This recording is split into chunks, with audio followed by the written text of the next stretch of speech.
नमस्कार, मैं हूं आपके साथ प्रेरणा मिश्रा। बंसल न्यूज की खास पेशकश में आपका स्वागत है। जैसा कि आप जानते हैं कि आयुष्मान में हर बार स्वास्थ्य संबंधी समस्याओं पर खास जानकारी दी जाती है। इसी कड़ी में आज हमारे साथ मौजूद हैं डॉक्टर विनीता रामनानी, जो बंसल हॉस्पिटल में कंसल्टेंट ऑप्थेल्मिक सर्जन और ग्लूकोमिक स्पेशलिस्ट हैं। तो डॉक्टर विनीता, आपका बहुत स्वागत है बंसल न्यूज में। नमस्कार, धन्यवाद। आज हम बात करेंगे आंखों से संबंधित सुरक्षा के बारे में, जिसके बारे में जानकारी देंगी डॉक्टर विनीता रामनानी। तो साथ ही अगर आपकी भी आंखों से जुड़ी कोई भी समस्या है तो हमारे नंबर लगातार टीवी स्क्रीन पर फ्लैश हो रहे हैं। आप इन नंबरों पर कॉल कर सकते हैं और अपने सवालों के जवाब डॉक्टर विनीता रामनानी से जान सकते हैं। तो आइए रुख करते हैं डॉक्टर विनीता की ओर। डॉक्टर विनीता, आंखें जिस प्रकार से हम जानते हैं कि बेहद ज़रूरी अंग होती हैं मानव शरीर का, आंखों की सुरक्षा के लिए सबसे पहले हमें किन बातों का ख्याल रखना होगा? सबसे ज़्यादा ज़रूरी है प्रेरणा, हमें अवेयर होना है कि हमें आँखों की रूटीन चेकअप यानी सालाना आई टेस्ट कराना है। हमारी कंट्री में एक नॉर्मल हेल्थ चेकअप या आई चेकअप का सिस्टम नहीं है, जबकि ये बच्चों से लेके बूढ़ों तक को सबको अपनी आँखों की सुरक्षा के लिए एक जांच करवाना बहुत ज़रूरी है, क्योंकि कई सारी आँखों की ऐसी बीमारियां हैं जिनका समय रहते अगर जांच हो जाए और उनका इलाज हो जाए तो अंधत्व से बचा जा सकता है। जैसे कि हमारे बच्चे हैं, वो कंप्लेन नहीं करते हैं तो हमें पता ही नहीं चलता है कि उनको कोई आंखों में प्रॉब्लम है। तो अगर हम उनकी रूटीन चेकअप कराएंगे तो हमें कई बीमारियां उनकी पता चलेगी, जैसे कि उनको कोई चश्मे का नंबर है। कुछ बीमारियां ऐसी होती है जिसमें शुरुआती कोई भी लक्षण नहीं होते हैं, जैसे कि कोई दर्द नहीं है, कोई परेशानी नहीं है या नज़र शुरुआती दौर में कमज़ोर नहीं हो रही है। तो ऐसे मरीजों को भी पहले दिखाने से उस बीमारी की अर्ली स्टेज, जब वो इतनी नहीं बड़ी है कि वो अंधत्व की तरफ प्रोग्रेस हो रही है, उसके पहले इलाज करके रोकथाम कर सकते हैं। तो इसलिए रूटीन आई चेकअप बहुत ज़रूरी है। बिल्कुल, तो दर्शकों, आप भी सुन रहे हैं जिस प्रकार डॉक्टर विनीता बता रही हैं कि रूटीन आई चेकअप बहुत ज़रूरी है आंखों की सुरक्षा के लिए। डॉक्टर विनीता, आपसे एक और बात जानना चाहेंगे, आंखों की बनावट और आंखें कैसे काम करती हैं, ये दर्शकों को बताएं। जी बिल्कुल, सबसे ज़्यादा ज़रूरी यही है कि वो समझें कि आंखें किस तरीके से काम करती है, तभी उनको समझ पाएगा कि हमें चश्मा क्यों लगता है या बच्चों में चश्मे का नंबर क्यों बढ़ता है।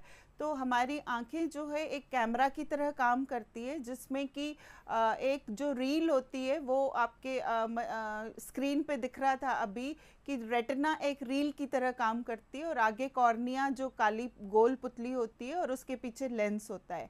अब ये रेटिना लाइट पकड़ के ऑप्टिक नर्व के थ्रू ब्रेन तक पहुंचाता है और ब्रेन उसको समझता है।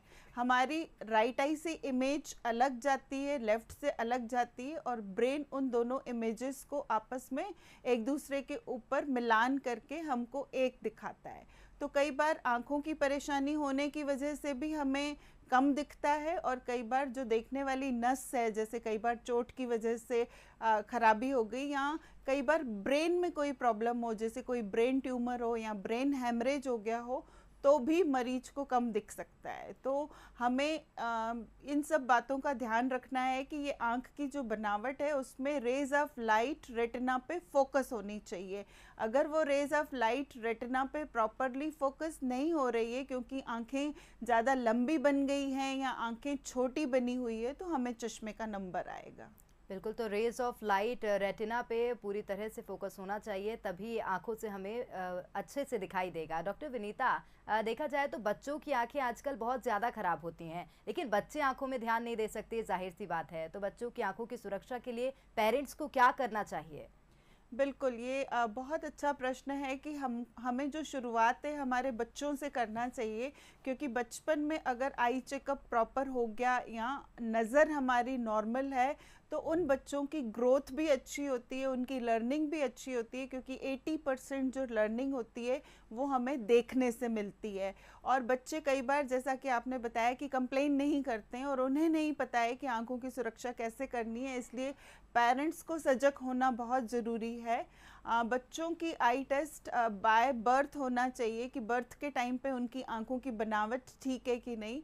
हालांकि ये बहुत रेयर देखा गया है कि आंखों की बनावट सही नहीं है, कोई एक आंख छोटी है या एक आंख बड़ी है या पलक नीचे है आंख की, तो ये सब बनावटी कुछ खराबियां हैं जो जन्म के टाइम पे हो सकती है। इसलिए हर बच्चे की जन्म के टाइम पे आंख के डॉक्टर द्वारा जांच होना बहुत ज़रूरी है।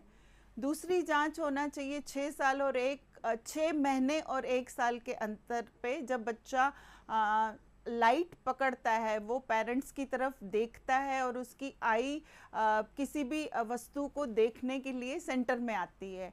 और फिर होना चाहिए 3 साल पर, जब बच्चा प्री नर्सरी में या प्री स्कूल ट्रेनिंग के लिए जा रहा है, और फिर 6 साल पे जब वो प्रॉपर स्कूल के लिए जाता है। तो इस तरीके से अगर हम बच्चे की रूटीन आई टेस्ट करते हैं तो हमें ये पता चल जाता है कि उनकी दोनों आंखें बराबर से देख रही हैं कि नहीं, कहीं उनको कोई चश्मे का नंबर तो नहीं है और उनकी आंखों में कोई गड़बड़ तो नहीं है। और जैसा कि देखा गया है कि कई बार पेरेंट्स बड़े टेंशन में आ जाते हैं कि हमारे बच्चों को चश्मा आ गया है तो हम चश्मा नहीं लगाना चाहते, तो मैं उन पेरेंट्स को रिक्वेस्ट करूंगी कि बच्चे को चश्मा लगाना बहुत ज़रूरी है, वरना वो अगर धुंधला देखेंगे तो उनका डेवलपमेंट प्रॉपर नहीं होगा। बिल्कुल, चश्मा लगाना बच्चों को बहुत ज़रूरी है अगर आंख से संबंधित कोई भी समस्या, और सबसे बड़ी बात यह है कि रूटीन चेकअप बहुत आवश्यक है। डॉक्टर, मैं आपको बताना चाहूँगी, हमारे साथ पुणे से एक कॉलर जुड़ गए हैं, दिनेश नाम है उनका। दिनेश, हेलो। दिनेश यदि आप सुन पा रहे हो तो आप डॉक्टर विनीता से सवाल कर सकते हैं, वो आपके सवालों का जवाब देंगी। हेलो, हाँ जी, मैं पुणे से दिनेश देवासी बोल रहा हूँ। जी सर। मेरे को आंखों में ये पानी बहुत आता मैडम जी। आपकी उम्र क्या है सर? उम्र मेरी 26। और पानी कब से आ रहा है आपको? मेरा मैडम पानी आ रहा है हो गए 1 महीने पर। देखिए, अक्सर आंखों में पानी आने का कारण आपकी उम्र में एलर्जी होती है, जिसमें कि हमारे आंख के आंसू ज़्यादा बन रहे हैं। तो आपको कई बार धूल मिट्टी धुएं की या पोल्यूशन की या सीज़न बदलने की या कोई कॉस्मेटिक की एलर्जी हो सकती है। आप आई टेस्ट करा के एंटी एलर्जिक ड्रॉप्स और साथ में लुब्रिकेटिंग ड्रॉप्स इस्तेमाल करेंगे, और आप गाड़ी चलाते समय हेलमेट और गॉगल से अपनी आंखों को प्रोटेक्ट करेंगे तो वाटरिंग नहीं होगी। बिल्कुल, सबसे बड़ी बात ये होती है कि आंखों को के लिए प्रोटेक्शन बहुत ज़रूरी होता है। यदि कोई गाड़ी चला रहा है तो हेलमेट और आई ग्लासेस का जो इस्तेमाल है वो बेहद आवश्यक हो जाता है। डॉक्टर विनीता की ओर रुख करेंगे। डॉक्टर, आपसे एक बात समझना चाहेंगे, जिन लोगों को चश्मा लगता है उन लोगों को अपनी देखभाल कैसे करना चाहिए कि उनकी आंखें जो हैं वो स्वस्थ रहें?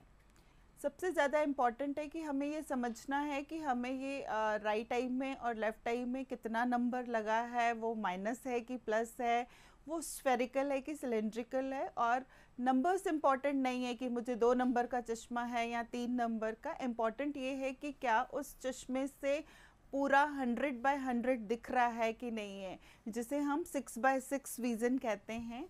जो लोग चश्मा लगाते हैं उन्हें पता होगा कि आई डॉक्टर उनको एक बोर्ड पढ़वाता है जो 6 मीटर के डिस्टेंस पे अलग अलग छोटे बड़े अक्षर लिखे हुए होते हैं, और वो लाइनें 7 लाइंस जो होती है वो इम्पॉर्टेंट होती है कि अगर मरीज 7वीं लाइन भी पढ़ पा रहा है बिना चश्मे के तो उसकी विज़न अच्छी है, और अगर उसको चश्मे का नंबर लग रहा है तो उसको 7th लाइन पढ़ने में आना चाहिए उस चश्मे से। तो चश्मा जो है वो हमारे कंफर्ट और क्लैरिटी के लिए है, उसको ज़रूर लगाएं। कुछ लोग ये सोचते हैं कि मैं कुछ पढ़ाई लिखाई नहीं करता हूँ तो मैं क्यों चश्मा लगाऊं, लेकिन ये ज़रूरी नहीं है कि हम चश्मा उसी समय लगाएं जब हम पढ़ रहे हैं या कुछ कंप्यूटर चला रहे हैं। आंखें हमें जागते से लेके सोने तक लगातार काम करती है, तो पूरा टाइम हमें चश्मा लगाना चाहिए। और बच्चों में जैसे कपड़ों और जूतों का नंबर बढ़ता है, वैसे ही उनकी आईबॉल की साइज़ बढ़ने की वजह से चश्मे के नंबर्स बढ़ सकते हैं। इसलिए उनको सालाना आई टेस्ट करके उनका अगर नंबर बढ़ रहा है तो नया चश्मा बनवाएं, और रूटीन चेकअप के साथ में ये तय ज़रूर कर लें कि उनके चश्मे में स्क्रैचेस तो नहीं हैं और चश्मे प्रॉपर फिट हैं कि नहीं है, और सही तरीके से सही नंबर लगाएंगे तो कभी भी आंखों को प्रॉब्लम नहीं होगी। चश्मा हमारे कंफर्ट और हमारे सही देखने के लिए है, तो इसको अन्यथा न लें। कुछ लोग बहुत सोशली इसको अनएक्सेप्टेबल मानते हैं कि मैं चश्मा क्यों लगाऊं। कुछ लोग शादी की अड़चनों की वजह से चश्मा स्पेशली फीमेल्स नहीं लगाती हैं। तो इसको टेबू ना माने, इसको एक रूटीन गैजेट माने जो हमारी सही देखने के लिए ज़रूरी है। तो जिन लोगों को चश्मा है वो बिल्कुल अपने चश्मे का इस्तेमाल करें। बिल्कुल एक बड़ा संदेश डॉक्टर ने दिया है कि जिन लोगों को चश्मा लगता है वे निश्चित तौर पर चश्मा लगाएं, इसको अपने दिनचर्या में शामिल करें क्योंकि बेहद आवश्यक है आंखों की सुरक्षा के लिए। जबलपुर से हमारे साथ एक कॉलर जुड़ गए हैं, हरिराम। हरिराम, आप डॉक्टर विनीता से संपर्क कर सकते हैं। हेलो जी सर। मैं जबलपुर से बोल रहा हूँ। मेरी आंखों में दिखाई कम पड़ता है क्योंकि रेटिना में कुछ डैमेज हो गया है। आप डायबिटिक तो नहीं है सर? और नहीं, उम्र डायबिटिक क्या नहीं है? हूँ। उम्र क्या? उम्र 76 है। सर कई बार इस उम्र में एज रिलेटेड मैक्युलर डीजनरेशन यानी सेंटर वाले हिस्से में रेटिना के धब्बे आते हैं। तो आप एक आई टेस्ट करा के ये सुनिश्चित कर लीजिए कि आपकी नज़र कितनी है और रेटिना पे जो प्रॉब्लम है कहीं वो एज रिलेटेड मैक्युलर डीजनरेशन तो नहीं है। और वो आई टेस्ट के बाद डॉक्टर आपको सही सलाह दे पाएंगे कि आपको इंजेक्शंस लगाने हैं कि नहीं लगाने हैं। बिल्कुल डॉक्टर, एक और कॉलर हमारे साथ जुड़ गए हैं, नवीन नाम है उनका, हरियाणा से जुड़े हैं। नवीन, आपके जो भी सवाल हैं डॉक्टर विनीता हमारे साथ जुड़ी हैं, आप उनसे पूछ सकते हैं। मैम नमस्कार। जी नमस्कार। मैम मेरे बच्चे की उम्र है 3 इयर्स। इसकी आंखों से पानी आता है मैम। बचपन से ही आता है कि अभी आना शुरू हुआ है? बचपन से आता है। देखिए, जो बाय बर्थ हमारे जो पानी ले जाने वाला रास्ता होता है वो आँख से नाक की तरफ एक छोटी नली होती है, तो वो कई बार वो चोक रहती है। और 3 इयर्स हो गए हैं, अगर उनका पानी नहीं रुक रहा है तो आपको डॉक्टर को दिखा के उनकी वो जो पानी ले जाने वाला रास्ता जो चोक है उसको ओपन कराना पड़ेगा।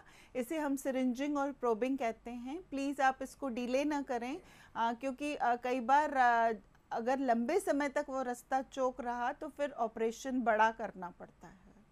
बिल्कुल, तो शायद समझ गए होंगे नवीन कि उसको बिल्कुल भी अन्यथा ना लें और जल्द से जल्द डॉक्टर से संपर्क करें। जो भी समस्या है उसका समाधान डॉक्टर करेंगे। डॉक्टर विनीता, आपकी ओर रुख करना चाहूँगी। आंखों में मोतियाबिंद क्या होता है ये समझना चाहेंगे आपसे, और ऐसे में मरीजों को क्या करना चाहिए? बिल्कुल, जो मोतियाबिंदु है ये बढ़ती हुई उम्र की एक आम परेशानी है और लगभग 60% लोगों में कम दिखने का कारण उम्र के साथ में मोतियाबिंदु ही होता है। बेसिकली हमारी आंख में एक लेंस होता है जो पहले ट्रांसपेरेंट यानी पारदर्शी होता है, तो उसके आर पार लाइट रेटिना तक पहुंचती रहती है। पर जैसे जैसे उम्र बढ़ती है ये लेंस जो है ये अपारदर्शी यानी कि धुंधला होने लगता है और उसकी वजह से हमारी जो इमेज बनती है, हमें जो चीज़ें दिखती है वो भी धुंधली होने लगती है। जैसे कि इसका मुख्य कारण सेनाइल यानी एज रिलेटेड है। तो जैसे जैसे उम्र बढ़ती है 50 साल से ज़्यादा 60, 70, 80 साल वाले मरीजों को ये मोतियाबिंदु बढ़ता चला जाता है और हमें इस धुंधलेपन को हटाने के लिए उस लेंस को बदल के उसकी जगह नया लेंस ऑपरेशन द्वारा लगाया जाता है। पर कई बार इसके उम्र के अलावा भी दूसरे कारण हो सकते हैं, जैसे किसी को चोट लग गई या किसी ने स्टेरॉइड नामक दवाइयों का सेवन किया तो वो स्टेरॉइड इंड्यूस्ड कैटरेक्ट भी हो सकता है। या कई बार होता है कि आँख में कोई ऑपरेशन किया जैसे पर्दे का तो उसके बाद भी मोतियाबिंदु बन सकता है, क्योंकि उसमें कई बार सिलिकॉन ऑयल डालते हैं या ऑपरेशन के बाद लेंस में जो चेंजेस आते हैं उसके वजह से मोतियाबिंदु आ जाता है। और कुछ इन्फेक्शंस या कुछ सूजन जिसे कॉम्प्लिकेटेड कैटरेक्ट कहते हैं उसमें भी मोतियाबिंदु बन जाता है। तो सबसे इम्पॉर्टेंट है कि अगर किसी मरीज की उम्र के साथ में रोशनी कम हो रही है तो वो मोतियाबिंदु है। और एक ये आसान सा ऑपरेशन है जिसमें कि हम धुंधला लेंस लगा के हटा के मरीज को नया लेंस लगा के उनकी रोशनी वापस कर सकते हैं। मोतियाबिंदु का कोई और इलाज नहीं है, जैसे कि हम चाहें कि चश्मे से ठीक हो जाए या दवाइयों से मोतियाबिंदु ठीक हो जाए तो वो संभव नहीं है। तो दवाइयों और चश्मे से मोतियाबिंद नहीं ठीक होता है, उम्र के साथ ही बीमारी होती है, धुंधलापन आ जाता है, उसका ऑपरेशन करना आवश्यक होता है। डॉक्टर, हमारे साथ शेख कादिर छिंदवाड़ा से एक कॉलर हैं, वो जुड़ गए हैं। शेख कादिर, आपके जो भी सवाल हैं डॉक्टर विनीता से आप पूछ सकते हैं। Okay sir. नमस्ते मैडम। जी नमस्कार। जी मैं छिंदवाड़ा से हूँ और मेरी बेटी को डॉक्टर ने ICL के लिए बोला था। उनका कितना नंबर है सर? अबव 11। देखिए सबसे अच्छा तो रहता है कि हम चश्मा लगाएं और ये देखें कि 11, 12 जो भी उनका नंबर है उस नंबर से उनकी नज़र कितनी है, और वो बेस्ट टेक्निक रहती है। जैसे मैं भी 7 और 8 नंबर का चश्मा लगाती हूँ, तो वो चश्मा लगाने में कोई हर्जा नहीं है। ICL लगाना है तो वो ये उसलिए लगाते हैं कि हमें चश्मे को हटवाना है, हमें इतना मोटा चश्मा पहनने में शर्म आ रही है, वो कॉस्मेटिक रीज़न के लिए ICL लगाना है। जितनी आपकी रोशनी चश्मे से है, ICL के बाद भी लगभग उतनी ही रोशनी रहेगी। बिल्कुल, एक और कॉलर है हमारे साथ, डॉक्टर आकांक्षा नाम है उनका, रायपुर से हमारे साथ आकांक्षा जुड़ी हुई हैं। आकांक्षा, डॉक्टर विनीता हमारे साथ हैं, आप पूछ सकती हैं अपने सवाल। मैम आप दोनों को नमस्ते। जी नमस्कार। मैम हमें ये पूछना है कि किसी को 37 या 38 साल की उम्र में अगर पास का चश्मे का नंबर आ जाए मैम, तो वो कितने दिन में स्टेबल होता है, और ये पास के चश्मे का जो नंबर है मैम, इसका मैक्सिमम और मिनिमम पावर क्या होता है? मैम हमारी दीदी को ये आया हुआ है, तो उनको थोड़े थोड़े दिन में जो नंबर मिलता है उससे ठीक से दिखाई नहीं देता, तो उनको बहुत प्रॉब्लम हो गई है। देखिए 37 और 38 इयर्स पे लगभग पास का चश्मा आना एक थोड़ा सा प्रीमेच्योर होता है। कई बार 40-41 साल के बाद लगता है वो चश्मा, और वो यूजुअली +1 नंबर होता है, और ये जो नंबर है वो करीबन 5 सालों तक लगभग स्टेबल रहता है, और फिर 45 की उम्र पे आके 1.5 नंबर होता है। लेकिन ये एक जनरल प्रेडिक्शन है। हमें मरीज की आंख देखना पड़ता है और ये डिसाइड करना पड़ता है कि मरीज को पहले से दूर का नंबर कितना है। अगर समझो आपको पहले से ही +1 दूर का नंबर है, तो अब 37 इयर्स पे आपको +1 नियर का होके दोनों जुड़ जाएंगे, क्योंकि दोनों प्लस प्लस रहेंगे, तो दोनों मिलके +2 हो सकते हैं। लेकिन अगर बार बार चश्मे का नंबर बदल रहा है तो वो डायबिटीज़ की निशानी हो सकती है। प्लीज़ आप उनका शुगर टेस्ट कराइए और उनको किसी अच्छे आई डॉक्टर को दिखाइए, जिसमें कि वो पुतली में दवाई डाल के नंबर को कंफर्म करके चश्मा दें। ऑप्टिकल स्टोर्स पे जाके आप खुद चश्मे का नंबर मत निकलवाइए। बिल्कुल, शायद आकांक्षा को उनके सवाल का जवाब मिल गया होगा। डॉक्टर, हमारे साथ सागर से भी एक कॉलर जुड़ गए हैं, मनीष नाम है उनका। मनीष, आपके जो भी सवाल हैं डॉक्टर विनीता से आप पूछ सकते हैं। हाँ जी मनीष जी पूछें। हाँ मैडम नमस्कार। सबसे पहले तो आप लोगों को बधाई, जो इतना शानदार कार्यक्रम आप लोग के द्वारा कर रही हैं। नमस्कार सर, धन्यवाद।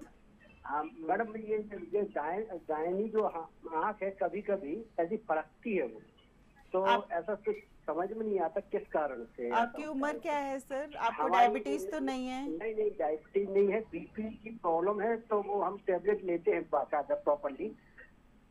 देखिए आंख फड़कने के 2 कारण होते हैं। सबसे पहले कि हमारी आंख के अंदर कुछ एलर्जी है या कोई चीज़ चुभ रही है या आंखों में ड्राइनेस है, तो उसको कंपनसेट करने के लिए हम आंखों को बार बार ब्लिंक करते हैं। तो उसके लिए तो आपको एक आई टेस्ट करा के लुब्रिकेटिंग आई ड्रॉप्स डलवाने पड़ेंगे। दूसरा कारण होता है कि अगर आंख बार बार ट्विचिंग कर रही है तो वो नर्व्स की वजह से है, कि कुछ विटामिन B12 की डेफिशिएंसी है, इसलिए नर्व्स में ट्विचिंग हो रहा है। और बहुत रेयर कारण होता है कि ब्रेन में कोई प्रॉब्लम है, कि ब्रेन से संदेश जो आंख की तरफ नर्व्स के द्वारा आ रहा है वो आपको ज़्यादा आ रहा है और आपकी आंखें बार बार फड़क रही है। तो प्लीज़ आप ये सब आई टेस्ट कराइए और सुनिश्चित करिए कि आपको ये किस वजह से हो रहा है। तो आई टेस्ट कराइए मनीष और सुनिश्चित कीजिए कि आपको किस वजह से आंख आपकी फड़क रही है। हमारे साथ मुन्नी लाल एक कॉलर और हैं डॉक्टर विनीता, वो भी जुड़ गए हैं, जबलपुर से हैं ये। चुन्नी लाल, माफ़ कीजिएगा मुन्नी लाल, आपसे जानना चाहेंगे आपके जो भी सवाल हैं आप डॉक्टर विनीता से पूछ सकते हैं। जी मैडम। जी सर, सवाल करें। सर ये क्या है, मेरा पर्दा आँख का बाएं आँख का पर्दा डैमेज हो गया था। तो चोट लगी थी क्या आपको उस पर्दे में? पर्दा सरक गया था क्या? नहीं मैडम, चोट तो नहीं लगी थी। क्या अपने आप अचानक सामने एकदम जैसे लगा कि आग की ज्वाला से जल रही और एकदम वो फट गया। जी, आप -, नंबर का कोई मोटा चश्मा तो नहीं लगाते? नहीं मैडम, चश्मा तो खैर कोई सा नहीं लगाते। फिर इसको हमने चित्रकूट में दिखाया मैडम इसको। जी। काफी डॉक्टरों को दिखाने के बाद चित्रकूट गए तो वहाँ पे उन्होंने ये बताया कि आपकी जो रोशनी वाली नस है वो माने सूख गई है। सूख गई है जी, तो ये पर्दा विकल्प हम जानना चाहते हैं। देखिए, जो पर्दे की बीमारी है या नस की बीमारी है, ये कई बार हमें अंधत्व की तरफ ले जाती है और इनमें रिकवरी नहीं होती है। मतलब इनको इरिवर्सिबल ब्लाइंडनेस बोलते हैं कि हमने जो खो दिया वो शायद हमेशा के लिए खो दिया। तो हो सकता है कि आपकी राइट आई जो डैमेज्ड है उसमें कहीं रोशनी नहीं आए, पर मैं आपसे ये रिक्वेस्ट करूँगी कि आप अपनी लेफ़्ट आई को बचाएं और लेफ़्ट आई का अपना ध्यान रखें और उसकी प्रॉपर टेस्ट कराएं कि कई बार ऐसा होता है कि जो चीज़ हमें जो तकलीफ़ हमें एक आंख में हुई है, कहीं वो दोबारा दूसरी आंख में ना हो जाए। बिल्कुल, तो डॉक्टर ने बताया कि किस प्रकार से आप अपनी समस्या का समाधान पा सकते हैं। हमारे साथ विकास जुड़ गए हैं खरगोन से, ये कॉलर हैं, इनकी भी कुछ समस्या है डॉक्टर विनीता, आपसे समझना चाहते हैं। विकास, आपके जो भी सवाल हैं आप डॉक्टर से पूछ सकते हैं। नमस्ते डॉक्टर साहब। जी नमस्कार विकास जी। मैडम, ये मेरा लड़का है, इसकी उम्र है करीब 14 साल। ये मतलब मोबाइल बहुत देखता रहता है। अभी जब से ऑनलाइन क्लासेस चालू हुई ना कोरोना काल, तो ये मोबाइल पे पढ़ाई के अलावा मतलब गेम्स खेलना और इसके अलावा मतलब मोबाइल पे ही जो यूट्यूब वगैरह ये देखती रहता कंटिन्यू।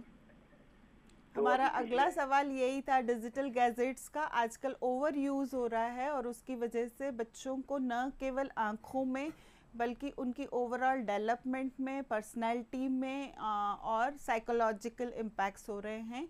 ये आपको ऑब्जर्व करना है सर कि आपका बच्चा कितने घंटे इन सब डिजिटल गैजेट्स को देखेगा। आइडियली तो 2 घंटे होना चाहिए, लेकिन अभी ऑनलाइन क्लासेस के चलते ये घंटे बढ़ गए हैं। तो फिर हमें बाकी चीज़ें जो हैं, जो एडिक्शन वाली चीज़ें हैं, यूट्यूब और बाकी जो पढ़ाई के अलावा वाली चीज़ें हैं, वो आपको बिल्कुल बंद करना पड़ेगा। दूसरा, जब भी वो इन डिजिटल गैजेट्स का इस्तेमाल करें तब वो आँखों को बीच बीच में रेस्ट दे दें और उनकी एक आई टेस्ट ज़रूर कराएं।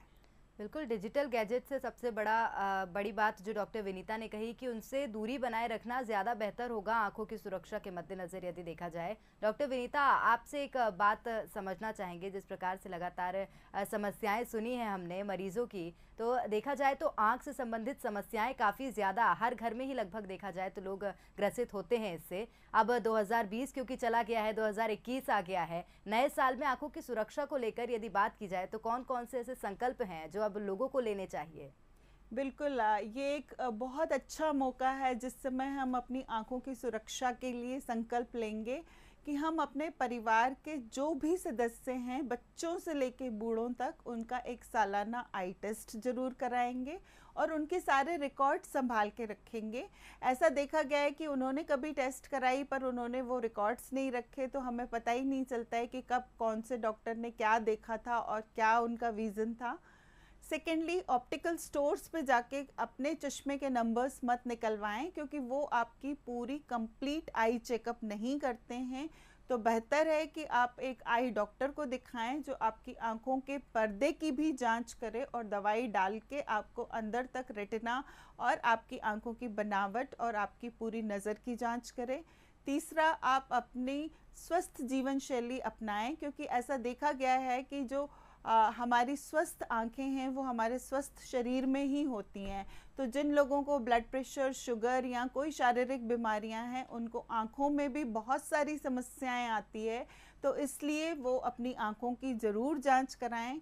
चौथा, आजकल न्यूज़पेपर्स में बहुत भ्रमित करने वाले एडवर्टाइजमेंट्स, बहुत सारे आई ड्रॉप्स और बहुत सारी अलग अलग चीज़ों की जो है एडवर्टाइजमेंट करके लोगों को भ्रमित किया जाता है। तो प्लीज़ आप इन भ्रांतियों में मत पड़ें कि मोतियाबिंदु दवाइयों से ठीक हो सकता है। कुछ ऐसी तकलीफ़ें और ऐसी बीमारियां हैं जिनका केवल इलाज आई सर्जन करते हैं, और वो जो आपको गाइडेंस दे रहे हैं प्लीज़ आप उनको फॉलो करें, क्योंकि कई लोग इसी वजह से रोशनी खो बैठते हैं कि आप ये सिर्फ ड्रॉप्स डालिए, आपकी रोशनी वापस आ जाएगी। ग्लोकोमा वाले पेशेंट्स अपनी दवाइयाँ बंद कर देते हैं।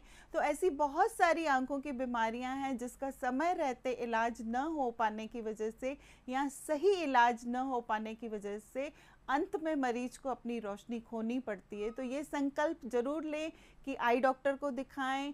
अगर आपको कुछ डाउट है तो आप ज़रूर सेकंड ओपिनियन लें, लेकिन आप डॉक्टर की सलाह ज़रूर मानें। अपने घरेलू इलाज बिल्कुल ना करें। मैंने देखा है लोग बाग पता नहीं दूध, कभी हनी, कभी नींबू आँख में डाल के आ जाते हैं, तो ये बहुत डेंजरस है। तो प्लीज़ आप अपनी आँखों के साथ छेड़खानी ना करें। आँखें बहुत अनमोल हैं, ये ईश्वर का दिया हुआ इतना सुंदर वरदान है जिसकी वजह से हम पूरा जहान देखते हैं।